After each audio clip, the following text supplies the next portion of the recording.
Good evening. If you can see me, if you can see us, that can only mean one thing. It's Mental Health Monday.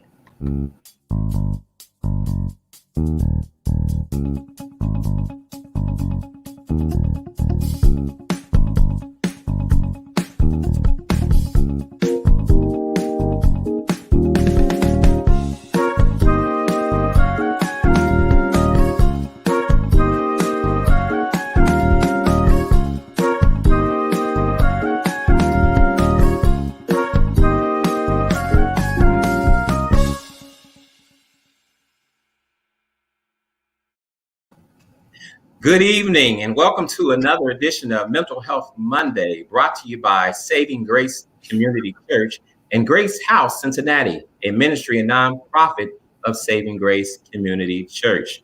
Along with me, as always, is my cohort, my partner in crime, Chief Medical Director and founder and CEO of Modern Psychiatry, Dr. Quentin Moss. Good evening, my friend.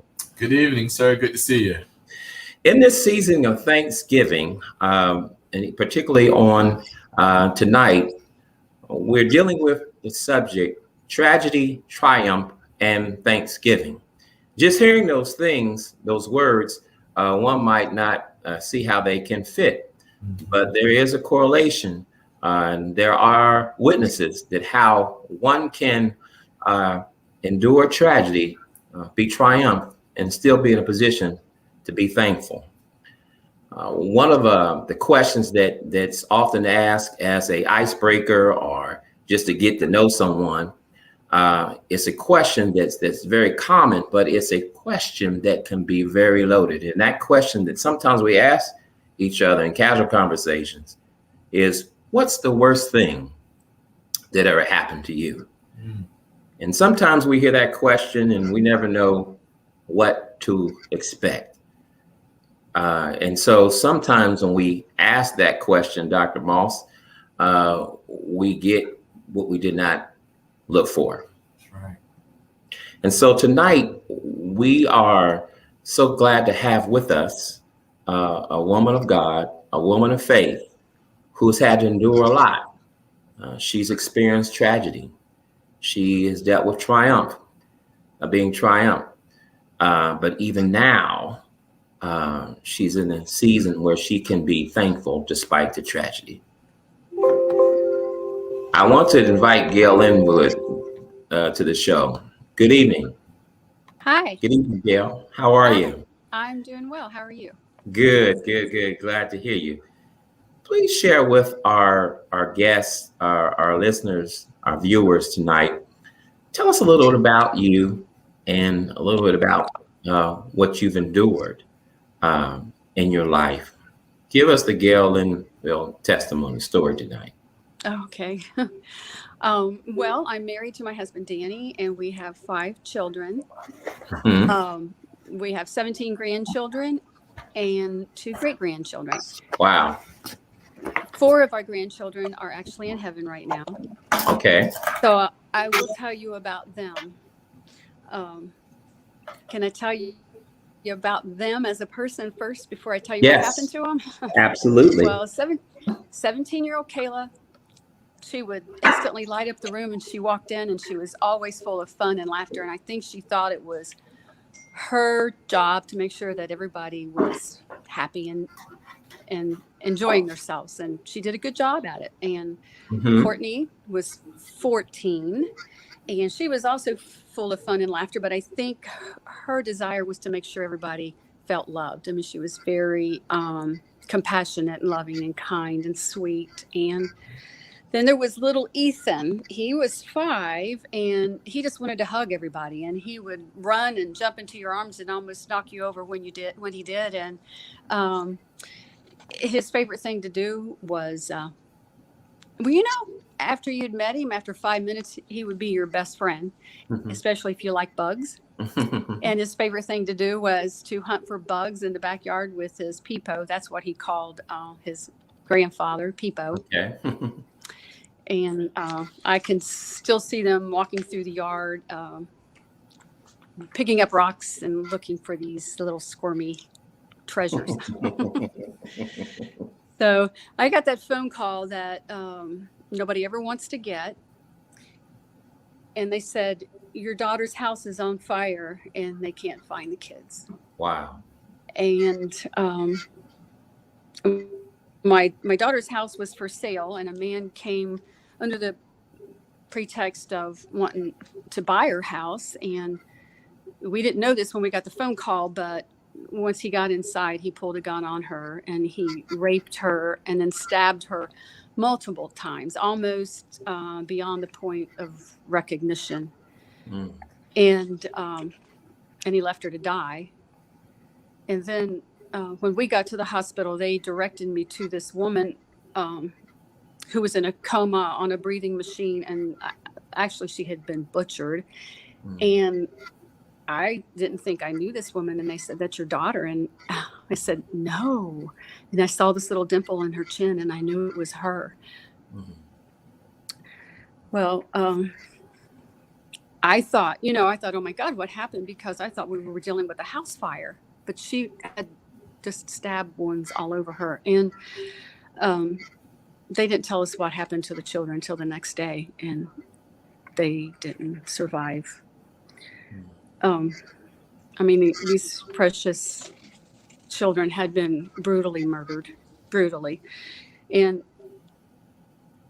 I can't even say. I mean, Kayla, Courtney, and Ethan were gone. Never on this earth would I be able to hug them again, or no more giggles, no more playing games, no more grubby little hands with muddy worms.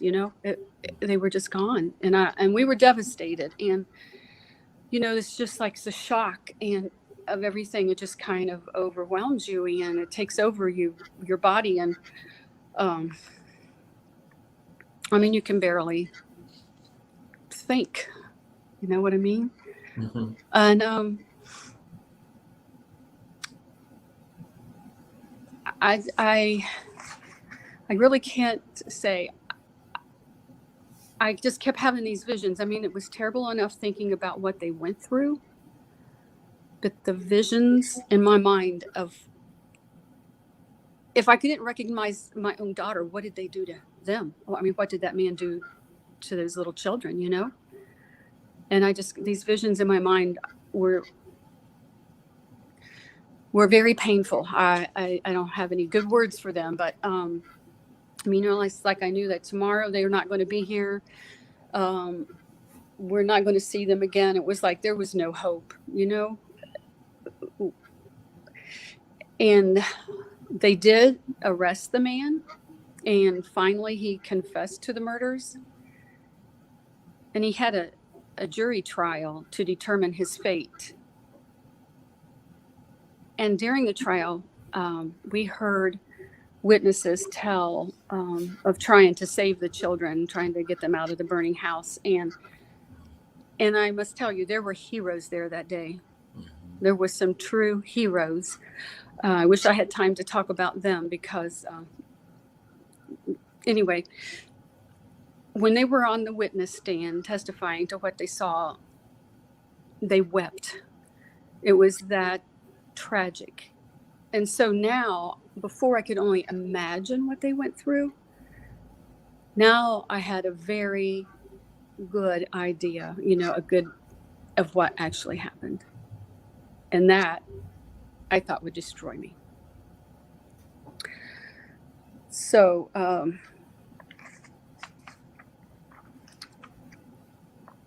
well, I tell you, I don't really want to focus on our pain, because you can just imagine what that was like. But I would like to talk to you about how my Heavenly Father got me through that. Mm-hmm. Mm-hmm. And I'm not going to say like there's a 1, 2, 3 step to the process. You do this, you do this, you do this, because it's just a very long process, and there's a lot of work involved. And I knew scripture. I knew Philippians 4:8 tells us what to think about. And even with that, Philippians 4:8 starts with, finally, brethren, whatever is true.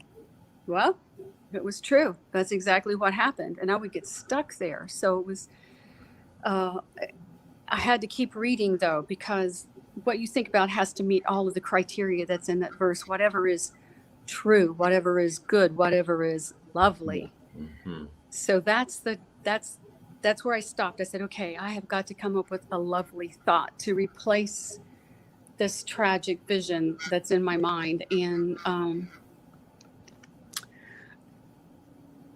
well, you kept asking yourself, where was God when this was happening? Where was Jesus? And then I thought, Jesus was there with open arms to welcome them into heaven. That's where he was. So that was my new thought I had to start processing. And so whenever I would think about what happened that day, and immediately my thoughts would go to the tragic part. And then what is it in Corinthians where it says, take every thought captive? So it's like I was preaching to myself, take that thought captive, Gail. Don't think that thought. Think of the vision of Jesus with open arms welcoming them into heaven. And so this was a lot of work, and I forced myself to just keep thinking that about that's what really happened that day. I mean, that man did something terrible, but Jesus was there. He was. Well, Gail, let me ask you, because what you talked about is critical, and just the fact about the imagery, trying to imagine and then hearing the testimony. And I would suspect, Dr. Moss, that when anyone has to endure tragedy or suffer such a horrific, demonic, traumatic event, that I would think that it starts with the thoughts that help you recover. Was that a fair assessment, Dr. Moss? It is. All of our power and even, all of our challenges start with our thoughts.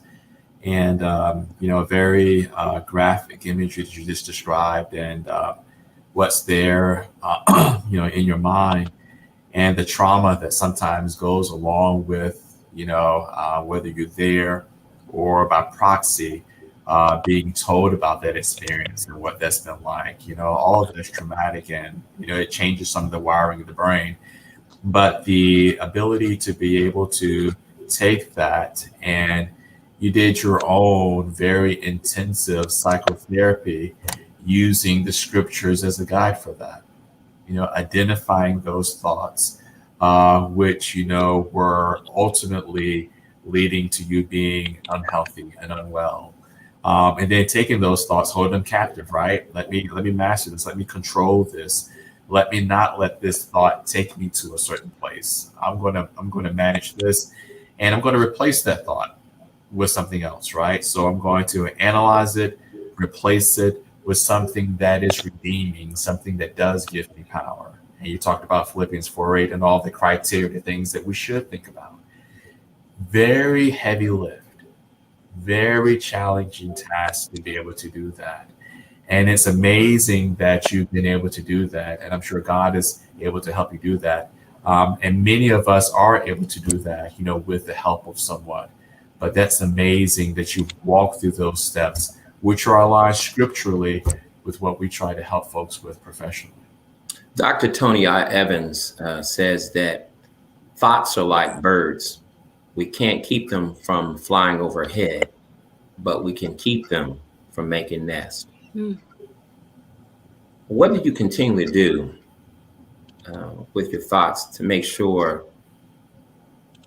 they don't make a nest, Gail?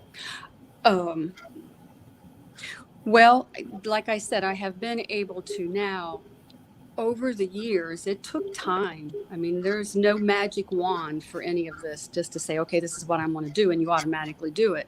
It takes a lot of hard work. And so I would just start out by doing that. I even made a list. I wrote things down. These are the thoughts that don't glorify God on this side. And I replaced it with a new thought. The first year anniversary when they died, was, another hard time, but I replaced that with, this is the first day they stepped into heaven, the anniversary of the first day they stepped into heaven. You can take terrible, terrible thoughts and make something good. And, I often thought, this pain is too great. I can't handle it. But then God is going to give me the strength to get through this. So, my ungodly thought to a lovely thought. And I made a little list, and I kept that hanging up forever. And just different scriptures like that were encouraging to me. I mean, I know God's in control all the time. A part of me wanted to think, well, maybe this little bitty section of time right here, maybe something happened, and he lost control. But, when you stop and think about it, he is in control. He can stop things from happening, but he allowed it. But he also allowed his own son to die on the cross. And he could have stopped that. And, sometimes I think we think that's, we don't think of it as an excruciating experience. It was for Jesus to die on the cross and for his own Father to allow him to do that, So I kind of think of, he's working on something beautiful. It's like the story of the little girl who's sitting at her grandmother's feet, and she's working on needlepoint. And all the little girl can see is the knots on the bottom, but her mom can see something beautiful from where she's working. And I feel like that's like God is working on something beautiful. All I see are the knots. All I see is the pain and the heartache. And but God's working on something. And so I just keep reminding myself of things like that.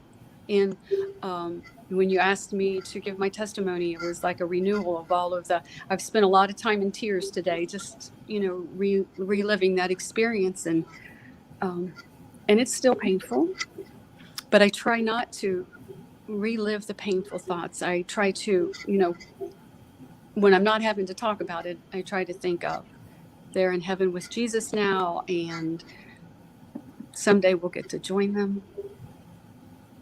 Dr. Moss, how crucial is that you immediately,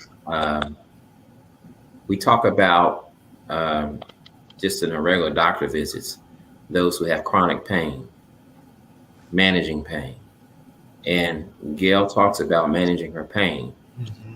How critical is that in managing your pain that helps us lead to surviving the memory of the pain? If I were to make the correlation to, physical pain, physical back pain, we know now that the big thing is to start moving. When we have pain, we have to do something. We have to move, or that pain gets worse. And I liken that to the emotional pain that we have with trauma and loss, that, quickly we have to find a way to develop a plan in which we're going to cope in a healthy way, as we best we can, get some engagement with other people, and to try to look forward. The longer that our brain starts to have a thought pattern where we continually to relive that traumatic event, or we continue to revisit that harm, having that thought pattern over and over again allows us, unfortunately, to slip even deeper into those thoughts. So what's the outcome of that? For many of us, it's greater anxiety, it's worse depression, it's difficulty with sleep. Our body starts to respond with pain, with fatigue. So the sooner that we can start finding a way to allow our brain to move forward in regards to this trauma and hurt, we have better outcomes. And it sounds like, God gave you a roadmap pretty early in regards to how you're going to redirect these thoughts. This great ability to take this episode of pain and the thoughts that came with it and say, in this incident, I'm going to look for the good that comes out of that. Okay, so the harm and the hurt is that they're no longer with me and what they suffered. But the greatness is that, wow, they're with God, and they've been with God now for a year, celebrating those anniversaries. In psychiatry, we call that, cognitive reframing, trying to find another way to look at this, which is still truth, right? But brings us to a different way of thinking, which gives us yet another level of wellness. And we find that when people are able to do that, they're able not only sometimes to get to where they were before they had this trauma, but they're able to take the way that their thoughts work and the way that their brain works to a higher level than what it was even before they had this great loss. So you've done some magnificent work there. I believe James said, "Count it all joy when you enter diverse situations." It's a matter of perspective, and it is a classic in a world of counseling reframe. Is it half full? Is it half empty? Is there no hope, or is there a lot of hope? And in your managing of your pain, and how many years has it been? It's been 13 years. 13 years.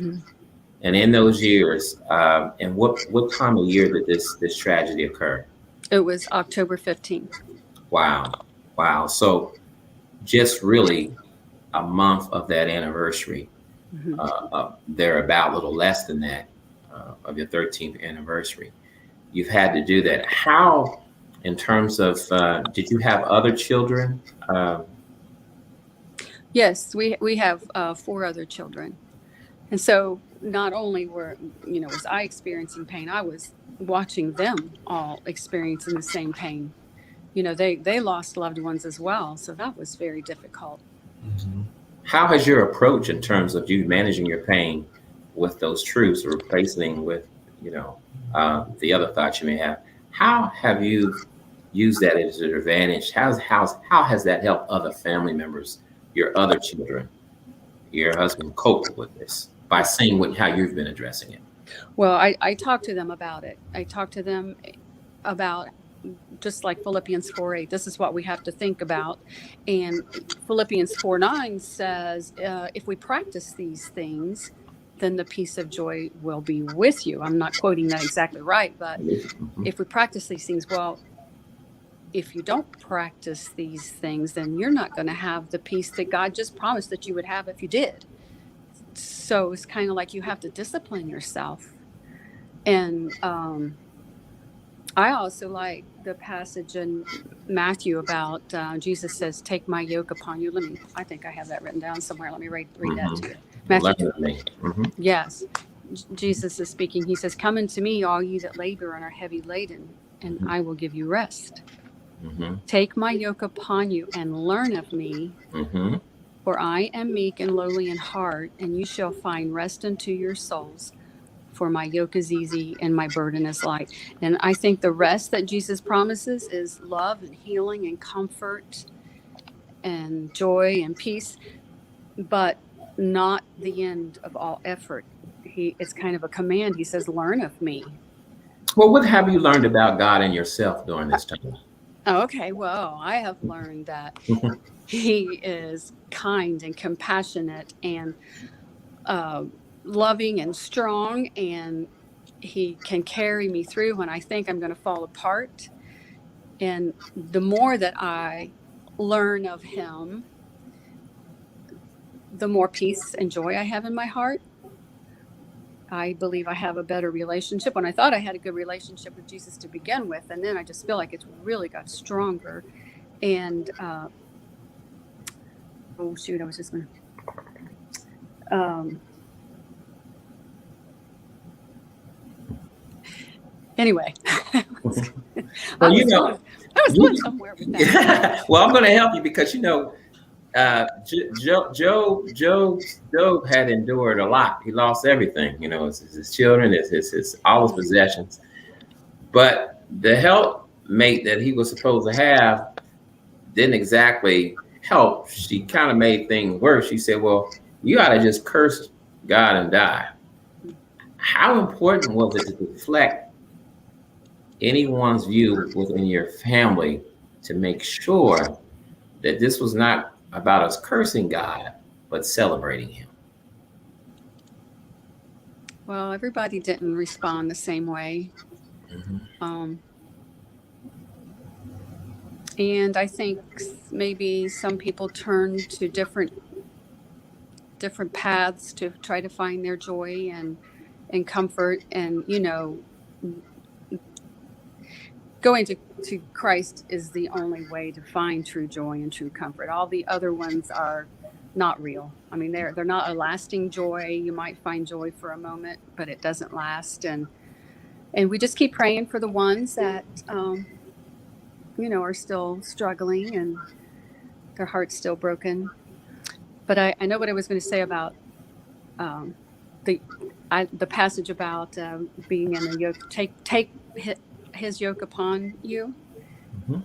Um, when the oxen were plowing in the fields, they would be from morning till night, Mhm. all day long, back and Mhm. forth. And if you're in a yoke with Jesus all day long, from morning till dark, I mean, Mhm. you're going to learn a lot about him. I mean, if you're constantly in prayer, constantly in his word, and constantly thinking about him, you're going to learn about Mhm. him. And I like to think of that, and I try to encourage other people to think about being in a yoke with Jesus from morning till dark all day. Is never going to be a dull moment, and you're never going to be discouraged. And Right, right, right. Well, that's a great perspective, and one of the things you've taken this opportunity is to share and to relate to other people experiencing grief. And so, tell us a little about other work that you are currently involved in on a weekly basis, in fact, to help those who struggle with grief in general. well, I kind of lead a Griefshare program at church. Mhm. It's not like a typical support group, where everybody sits around a table and tells their own sad story, because I went to some of them and they told their sad story and they listened to my sad story, and we all went home more sad than when we came.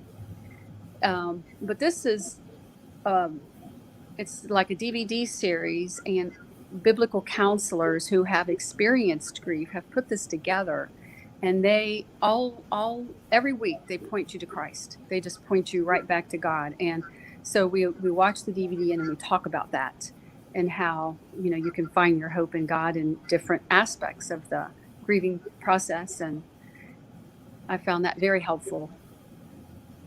What's been some of the feedback from those that participate in that group uh, in terms of leveling their grief and your grief? And how does your story serve as an encouragement for them? I don't know exactly the number of people who have come over the years, but everybody has said that it was very helpful to them and they loved the program.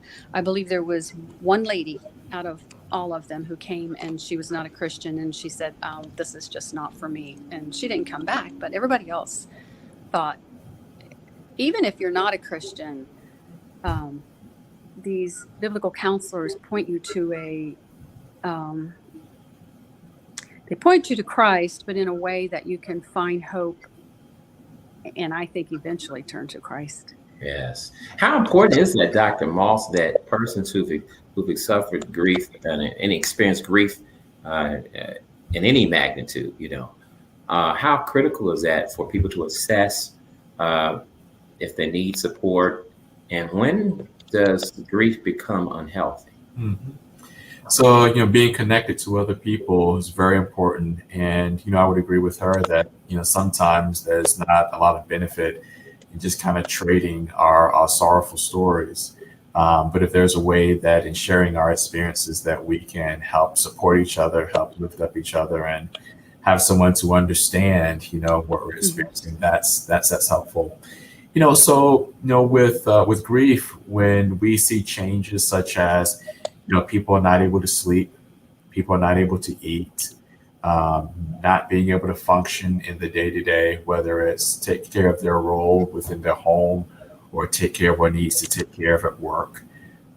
When people have thoughts that, they would be better off if they were to end their life and join the other person, or if people had sometimes some psychotic symptoms. Now, some of this is cultural, where we may believe that we may see loved ones, but people may be terribly distracted by what they may perceive to be loved ones, walking through the home and seeing them somewhere, being preoccupied with seeing them.